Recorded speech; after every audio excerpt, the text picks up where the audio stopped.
Máme dobrovoľnícky tím staničkári. Každoročne realizujeme komunitné projekty, počas ktorých pomáhame obci, pomáhame obyvateľov a vždy mapujeme potreby obce. Tento rok naša žiačka prišla s nápadom, že by sme mohli vysadiť toľko stromov, koľko máme v škole detí, pretože v našom regióne, v našej obci boli vyrubované staré stromy, ktoré už boli nebezpečné. Cieľom nášho projektu bolo, aby naše okolie bolo čistejšie a zelenšie. Podarilo sa nám zasadiť toľko stromov, koľko detí máme na škole. Nakoniec sa nám podarilo zasadiť aj za učiteľov a aj za kuchárky. Vyše 140 stromov a kríkov dokopy. Veľmi sa teším, lebo sme si popri tom aj vzťahy v obci utužovali.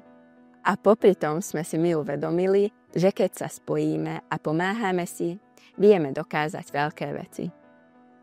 Deti predtým samozrejme robili výskum, zisťovali, kde tie stromy chýbajú, zisťovali, aká je klíma tam, kde nie sú stromy a okoľko ľahšie sa dýcha tam, kde stromy sú.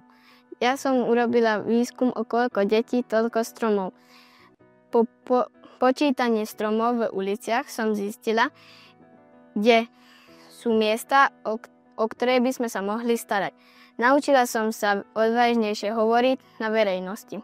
Práca na projekte Koľko detí, toľko stromov ma obohatila tým, že som sa naučila robiť výskum v prírode.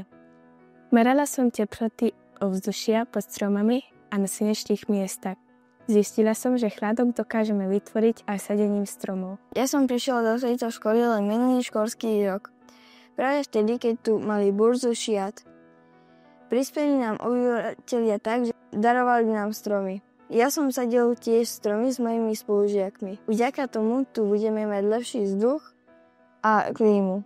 Náš zámer sme zverejnili na našej stránke, aj na facebookovej stránke školy a veľmi ma potešilo, keď sa k nám prihlásili obyvatelia z našej obce, zo susednej obce a samozrejme pri každom projekte spolupracujeme s obecným zastupiteľstvom, s obcov, ktorí nám pomáhali ako s dovozom stromčekov z okolia, tak aj s dodávkou a vo všetkom nás podporovali ako žiakov.